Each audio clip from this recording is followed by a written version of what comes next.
The weather is 30 degrees Celsius at the Port Harcourt Refinery in Eleme River State on this day.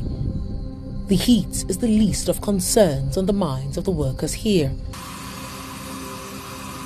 All hands and boots are on deck to achieve a common goal, getting the refinery back in operation. The facility, which comprises processing units, utility plants and tank farms, is undergoing a comprehensive rehabilitation involving a complete overhaul and change-out of major equipment. Looking at the metal work from the outside, it may not look like much has been accomplished. This is because the rehabilitation of the 53-year-old refinery goes beyond its static metallic frame, which is the first thing you see.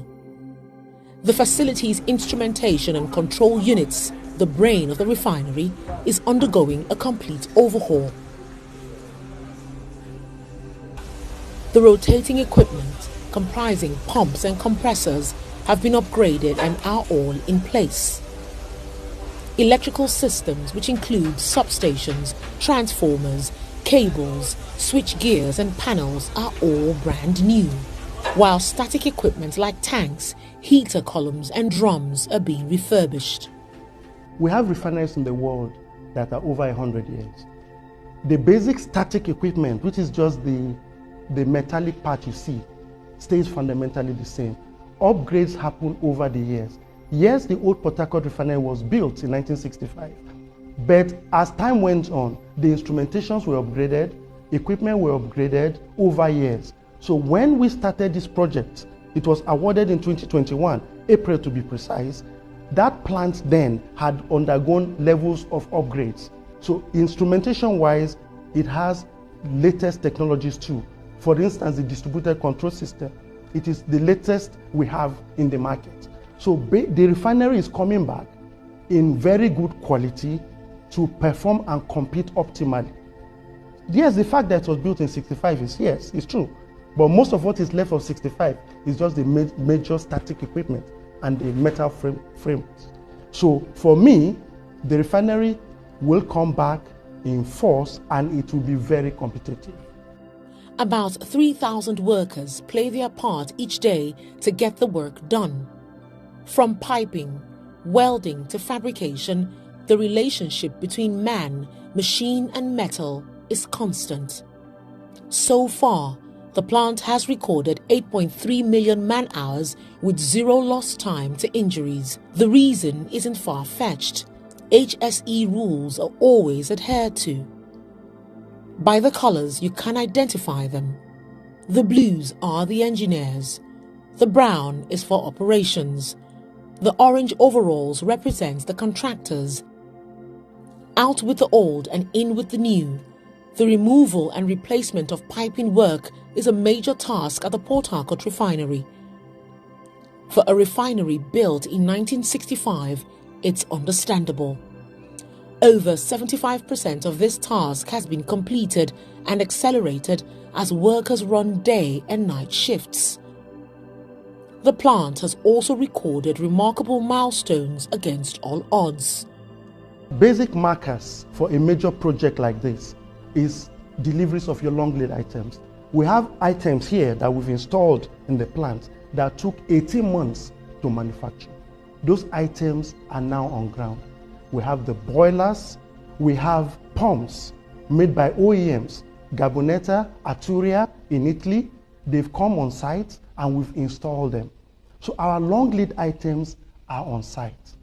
Instrumentation are on site. We've completed most of the procurement we need to do. The procurement, we have gone over 98%. Most of them are now delivered and they are on site. Piping work we're doing, we have progressed extensively. For electrical, we have had most of our cable laying done. Many of our substations now have been energized. So when I say December is feasible, yes, because we have really progressed extensively. So that makes me very comfortable. For the construction, that is the part I'm finishing now. And that's the part for the old refinery. I'll have it ready by December 2023. As promising as it sounds, the question on the minds of many is the cause of delay in delivery. The managing director of the Port Harcourt Refinery reels out the facts behind the recess. We had clear governance in place to award this project. However, when we came to the tendering process, remember 2020, COVID came upon us. And we worked throughout the COVID. We were interfacing with the OEMs, with the contractors, potential contractors then, bidders, throughout the COVID. And we ended up at award in early first quarter 2021. Remember, COVID was still with us then. That was when we awarded the project. This contributed to the initial mobilizations and placement of our long lead items. Now, here it was, a lot of the factories in the world were shut down. China was shut down, Europe was shut down, so there was a lot of force majeures by the OEMs because they couldn't produce them on time. That was one of the factors. This also added to the extended COVID shutdown in China. It took a while for China to open up. Also, the global supply chain was broken. We had so much problem sourcing our parts, even getting these parts now delivered. So that was the first one that was the issues that caused the delay. And as we're coming out of COVID, the Russia-Ukraine war now hit. The sanctions on Russia and the countries that were affiliated with them, and also getting these materials out became an issue. To even worsen it, the global manufacturers of arms also came into the market. Remember, this plant operates on very smart technology. Sadly, you may know that these smart technologies are what drive wars. So when the global arms manufacturers came in, they are the big boys. They took everything off the market.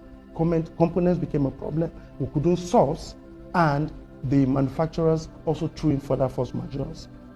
Despite all these challenges, we're able to come back, put the project back on track, and we're now aimed at the end of the year to deliver the old refinery. This explains the celebration of the arrival of two 120-ton per hour boilers manufactured in Italy, weighing 200,000 kilograms. It is used in generating steam used for atomizing fuel and various processes, including running equipment like turbines and fire preventions. The boiler is just one of many long lead items that suffered major delays in arrival. On completion of the rehabilitation, the refinery will produce petroleum products such as liquefied petroleum gas, premium motor spirit, dual-purpose kerosene, automotive gas oil, and low and high pore fuel oil. For the managing director of one of Nigeria's biggest and oldest refinery, the success goes beyond the operations that will begin in December 2023. So the beauty about the rehabilitation going on in Port Harcourt Refinery is that we imported a lot of long lead items, and these equipment are going to serve us for generations to come.